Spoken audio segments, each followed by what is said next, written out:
Hello, my name's Jane and I'm 39 years old. The story I'm going to tell you happened a year ago and I'm slowly recovering from the mental effects of the whole ordeal. I thought I'd come on here to vent about it, so here you go. Let me start by telling you a little about myself. I got married at the age of 20. Yes, I was very young, but I had been with my late husband since we were in middle school. I just knew that he was my soulmate and that there was going to be no one else other than him. We grew up with each other, so his family was mine and mine his. I had a perfect life. We had good jobs, our own house, the cutest dog. But like all this good, my perfect life came to a horrible end. I still remember the incident like it was yesterday. I was pacing up and down my living room because my late husband was taking too long to come back from work. Around 3 hours after he was supposed to be home, I got a call telling me that he had been in a horrible car accident. After that, things only got worse. The doctors managed to save him, but he was in a coma. We didn't know if he'd make it out, but I stayed by his side the entire time. I barely made it out of that, especially after we decided to pull the plug on him since he'd been in a coma for over a year with no signs of improvement. Needless to say, I was devastated. The first thing I did was sell the house. It was my biggest reminder of him and I wanted none of that. I pretty much became a hermit because everyone in my life reminded me of him. It took me over a year to get back in contact with everyone, and even longer for me to start experiencing what life was like again. Eventually, the hurt decreased, and I began meeting up with my friends and family more regularly again. After the 5th anniversary of my husband's passing came, my friends began gently encouraging me to get back into dating again. I refused for a long time because I couldn't imagine myself with another man. My friends were very understanding of everything that I was going through, so they never pushed too hard. However, there was this one day when my friends decided that we should all go out to a club just to relax and have some fun. It had been over 2 weeks since we all got together, so they begged me to come with them to the club. I reluctantly agreed. When we got to the club and after I had a few drinks, I actually began to have a good time. I found myself laughing and having a great time. I was in a great mood, which is why when I was approached by an attractive man, I did not shy away from a conversation with him. He told me his name was Nathan and that he was at the club with some of his colleagues for a business dinner that was a celebration of something. We ended up spending the rest of the night talking and enjoying each other's company, and at the end of the night, we exchanged phone numbers. Nathan and I texted each other throughout the next few days and eventually decided to meet up at a small bistro for lunch to get to know each other better. I was very nervous to meet him, and I didn't know if I was interested in him or if I just liked the attention. Regardless, my friends convinced me to give him a shot. So I met him. Nathan was already sitting at a table when I got there, so we greeted each other and sat down. It was a little awkward until Nathan broke the silence by asking me why I was single. So tell me why you're still single. I mean, you're a beautiful woman. I can't seem to wrap my head around why you're still single. Oh, stop it. But my husband passed away 6 years ago and I haven't been able to bring myself to see anyone else after that. Finally, my friends got tired of me being so alone, so they dragged me along with them to the club last week. Guess that was lucky for me. Oh, wow. I'm so sorry for your loss. If you don't mind me asking, how did your husband pass away? Well, he got into a car crash. He was in a coma for a long time and eventually we had to pull him off the life support. That's horrible. Yeah, but I've had a lot of time to process his loss and I'm in a much better place now. On to you now. Why are you single? You're very handsome, so I have to imagine that there's something wrong with your relationship status. There's nothing wrong about it. I was a married man too, but we ended up getting a divorce last year. Oh, if you don't mind me asking, why did you get divorced? Well, she was my high school sweetheart, and I guess we just grew into different people. It was an amicable divorce, so at least there's that much. Oh, wow. I bet it must have been heartbreaking to leave her. Not really. Like I said, we grew apart. We were looking for different things, and while I still loved her, I wasn't in love with her. We both realized that and decided the best thing to do was separate.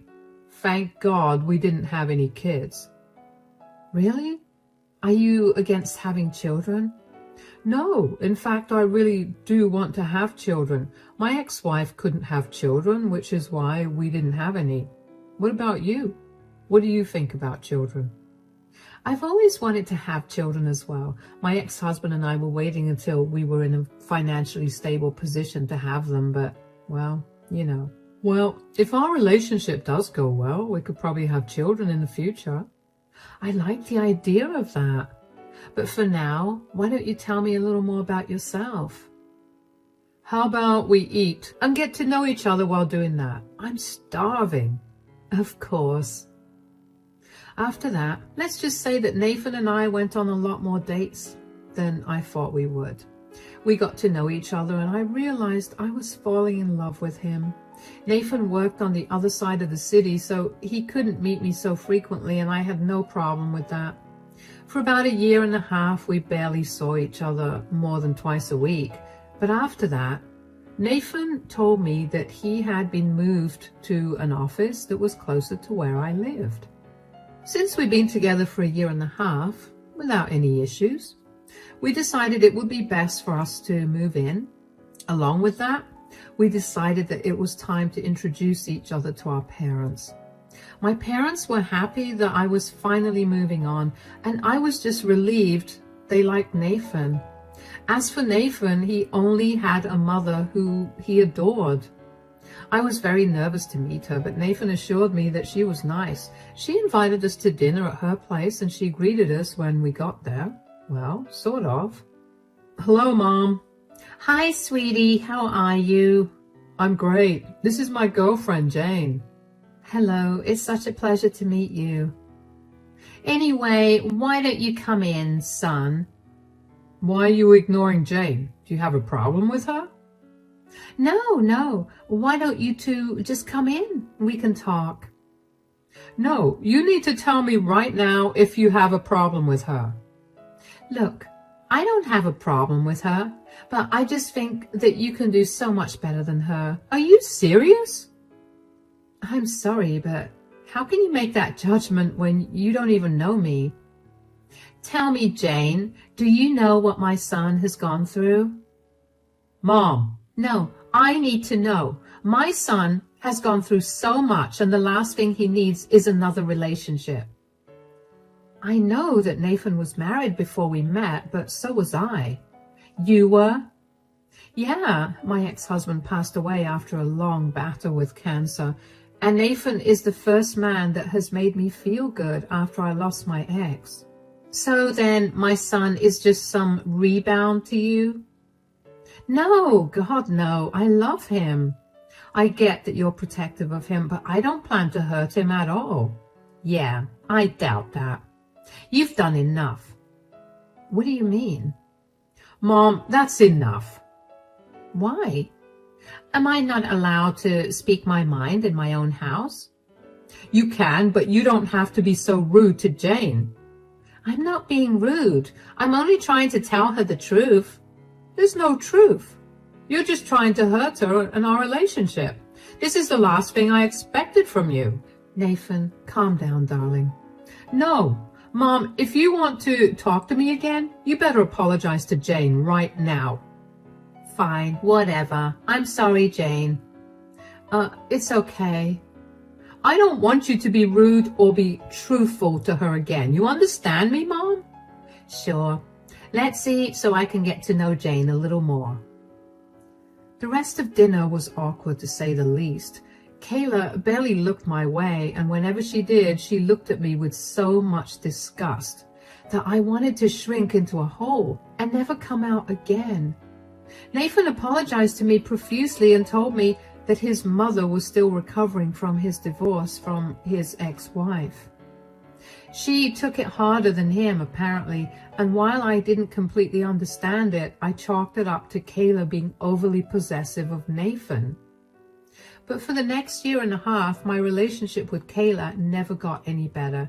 She made sure to let me know that she hated me whenever we met, either with her words or her actions. I tried my best to not let her affect me, not only because I wanted to be respectful of her, but also because I knew that Nathan loved her a lot, and the last thing I wanted to do was hurt her. Anyway, Nathan and I got engaged, and after telling my parents, we decided to tell Kayla. We went over to her house to tell her the good news. I didn't think she'd take it well, and I was right. "We wanted to tell you something important, Mom." "Yes, what is it?" "We're getting married." "No, you're not." "Excuse me?" "You heard what I said." Why are you saying no?" "Because I think that Nathan can do so much better than you." "Are you serious? This again?" "Yes, and also because I have evidence of why you should not marry her." "What are you even talking about?" "Last week, I was out with some of my friends and I happened to spot Jane on a date with another man." "What?" "I never went on a date with anyone, I swear." "Don't even try to lie. You're only sticking with Nathan because you want his money." "I don't care about his money. I would never cheat on him. I love him and I hate cheaters with a passion. That could never be me." "Mom, do you have any proof of Kayla with another man?" "No, but I know what I saw. Are you going to question your mother like this?" "You've always disliked Jane, so I need to know that what you're saying is true and not out of hatred for her." "Do you want me to call my friends so they can tell you what we saw?" "Hold on. What day last week did you see me?" "I went to meet my friends on Tuesday, and that was when I saw you." "Are you absolutely sure it was on Tuesday?" "Yes. I may be an old woman, but my memory is great." "Sure, but I'm afraid that you must have seen another woman, because on Tuesday, Jane was at home the entire day because she had a migraine." "That's a lie. I saw her. She must have lied to you so she could go behind your back." "That's impossible, because I was at home the entire day taking care of her." "Why are you lying about something so serious? What is your problem?" "I just want what's best for you. Why can't you see that?" "So you try to invent stories of my fiancé cheating on me? Do you know how insane you sound?" "You can't call me serious when you did." "Enough. You are not allowed to come to our wedding until you apologize to me and Jane." "It's okay, Nathan." "No, we're going to nip this in the bud. She needs to apologize. I will not let her torture you after we get married. Come on, let's go." I was beyond upset at Kayla's reaction. I knew she hated me, but she'd never been that blunt about it either. Nathan was even more upset than me. He went from calling her often to check in on her to never calling her. In the next few months, we cut all contact with Kayla. I felt horrible because I couldn't help but feel that I was the reason that Nathan's relationship with his mother was ruined. To stop myself from spiraling, I focused all my energy on planning our wedding. After 6 months of wedding preparations, I emailed the invitations to all of Nathan's and my family and friends. Kayla must have heard from her family about the wedding date because she showed up at our place the day before the wedding. Nathan was out of the house and it was only me. When I opened the door and saw her, I was surprised at first, and when she just awkwardly stood at the door without saying anything, I let her in. Finally, after another minute of silence, Kayla spoke up. You cannot marry Nathan. Excuse me? You heard what I said. Why should I not marry Nathan? Because I said so. Okay, look, I've been nice to you even though you've done nothing but make my life miserable. What do you have against me that you've done everything in your power to sabotage my relationship with Nathan? I have nothing against you, Jane. I'm just trying to protect you. Protect me? How in the world is accusing me of cheating an act of protection? And don't tell me you have nothing against me when the very first time you met me, you told Nathan that he could do a lot better than me. I was just trying everything in my power to make you go away. The first time I met you, I realized that you didn't know the full truth about Nathan. I mean, he didn't tell you the truth, which is why you didn't know. What are you even talking about? Do you remember how you met Nathan? Obviously, we met at a bar and we hit it off after that. Yes, and what did he tell you about his relationship status at that time? He told me he was a new divorcee. That was a lie. What? Nathan was still married to his then wife at that time. Is this another tactic of yours to sabotage our relationship? Because if it is, I'm going to uninvite you, and once Nathan finds out, he's never going to talk to you again. I'm sick and tired of your nonsense. No, I swear this is not a tactic. I've realized that none of my plans to get you to leave have worked, so the only way for you to leave is to tell you the truth. Here, take a look at this. What is this? These are Nathan's police reports. What?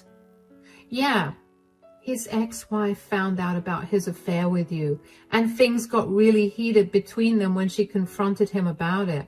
She threatened to expose him to everyone, and Nathan lost control of his temper and laid his hands on her in a horrific manner. If I'm being truthful, she was hospitalized for a week because he broke her collarbone and practically tore her hair out. Oh my God. See? Nathan is my son, and I'm unfortunately filled with love for him. I did not speak to him for a long time after I found out what he did. Thankfully, his ex-wife didn't press any charges against him in exchange for full custody of their children and their house. Nathan had nowhere else to go, so I took him in. He has children? Yes. How could he do that? To his wife and children? How could he do that to me? He knows how much I hate cheaters. Nathan is a disgusting man, Jane. I'm sorry I tortured you, but I couldn't tell you the truth because Nathan was basically glued to you. He knew that I would try to tell you, so he never let you be alone with me.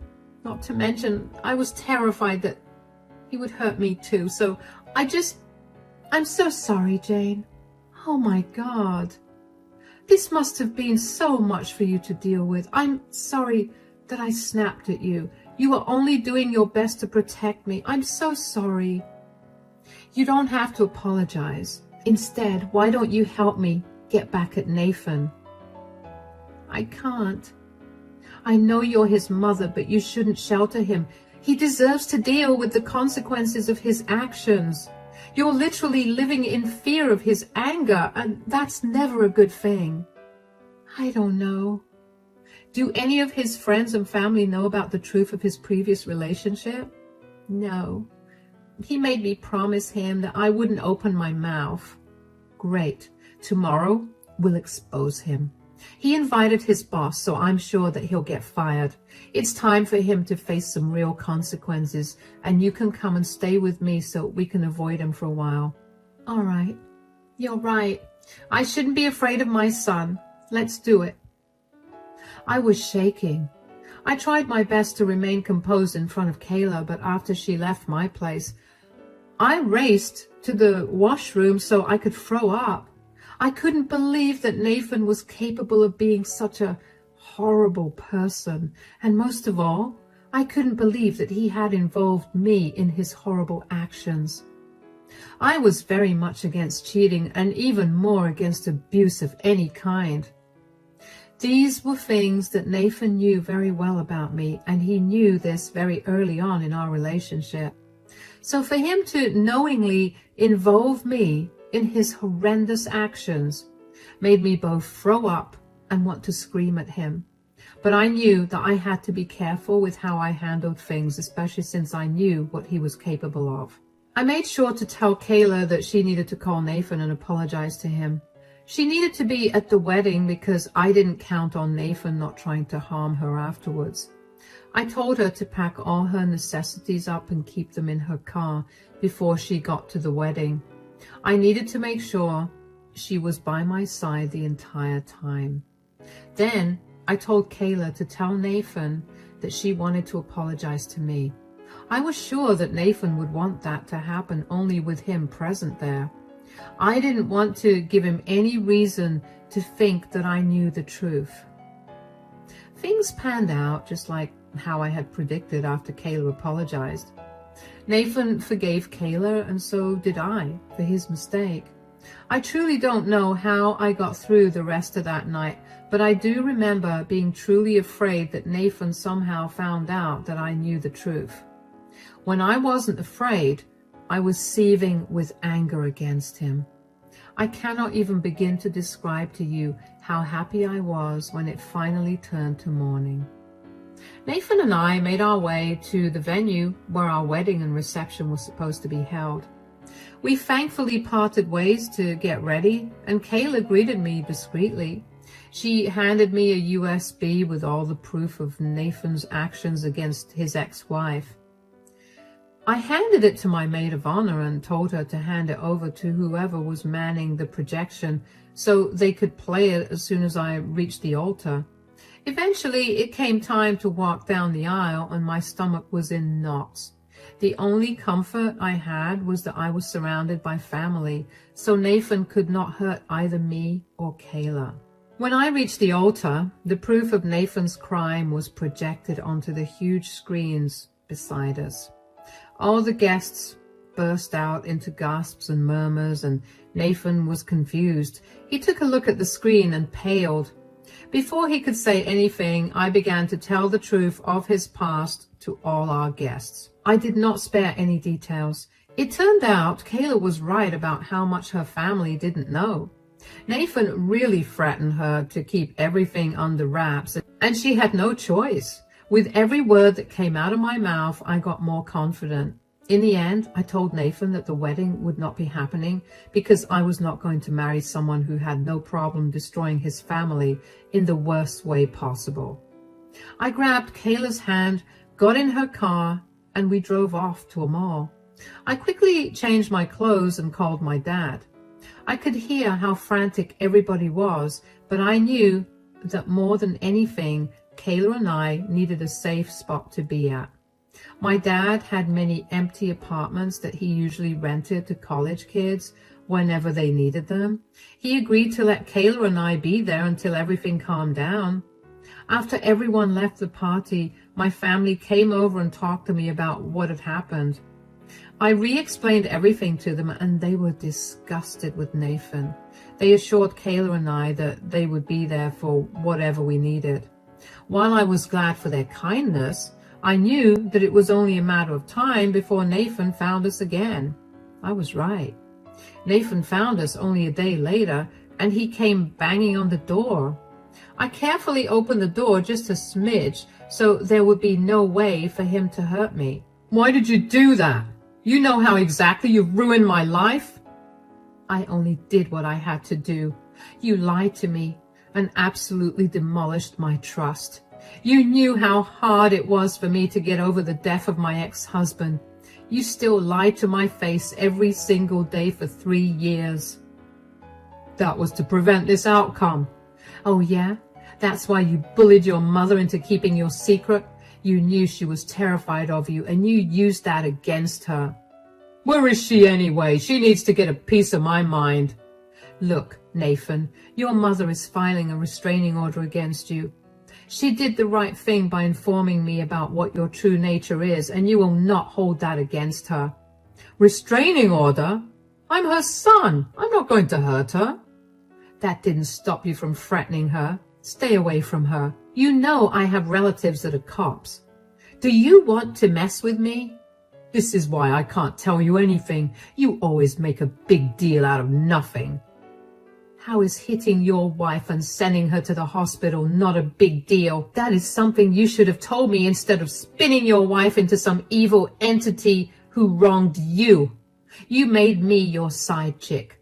Do you know how disgusting I feel because of you? So, is it wrong for me to love you? You made me feel things that my ex never did. That is not a compliment. For a whole year, I was your side chick.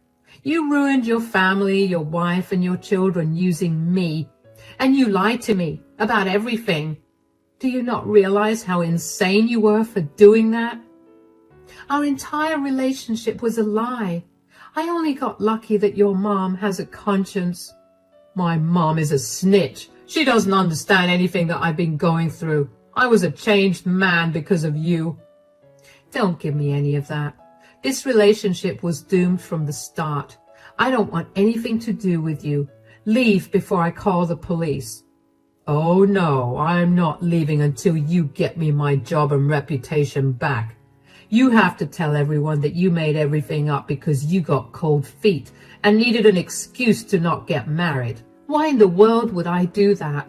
I don't like to lie about huge things like that, unlike you. You have 2 minutes to leave before I call the cops. Bye, Nathan. I shut the door in Nathan's face and walked away from the door. I was terrified that he would try to lay his hands on me, or at the very least, break the door down. Thankfully, he didn't do either of those things. He left after that because I'm guessing he was scared that I would have called the police on him. After that, though, I made sure that I sheltered Kayla as much as I could, at least until her restraining order was in place. Both of us stayed at my dad's empty apartment that he had lent us for this very reason. In the meantime, Kayla and I managed to hear from various of her family members and my friends about what had happened after I exposed Nathan.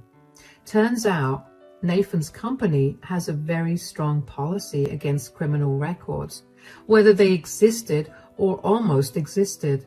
His boss was not happy to find out about what Nathan had done. To make matters worse, he had apparently told his boss that he needed to take 2 weeks off because his cousin passed away, when in reality he was dealing with the legal aspects of his divorce. So the company policy, along with Nathan's lies, made sure that Nathan got fired. It's a great thing that Nathan and I rented an apartment. We planned our wedding around the end of our lease because we had planned to purchase a house right after we got married. I'm so glad that we didn't do that before we were supposed to get married.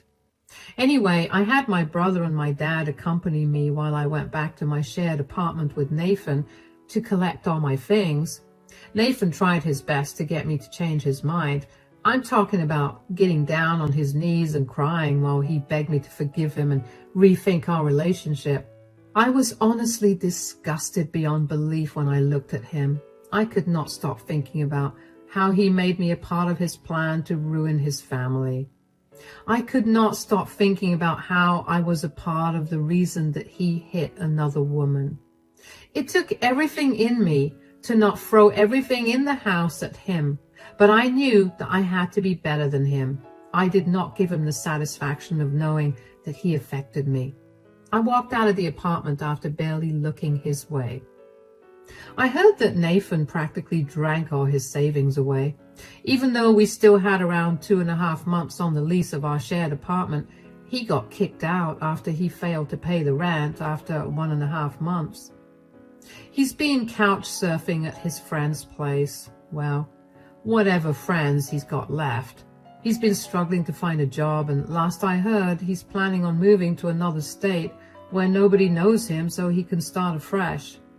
I only hope that he doesn't trick any other woman, but I doubt that he's learned a lesson. I'm just happy that I dodged a bullet. Kayla's restraining order came through and she went back to her place. Thankfully, Nathan didn't try to reach out to her. He even blocked her number. Kayla felt horrible, but I reminded her that she had done the right thing. We've become pretty good friends now, and we've even gotten to the point where we can laugh at the way she used to treat me. Life is getting better now. I still have a huge weight of guilt lying on me, but I'm in therapy and I'm working through it. The only reason I haven't crumbled is because all of Nathan's friends and family abandoned him. He doesn't have a job anymore, and he's at his lowest. I'm grateful that he got to face the consequences of his actions. I still have a long road to recovery, but I'm sure I'll come out on the other side happier and more secure with myself. If you've listened to my entire story, thank you so much. I hope only the best for you.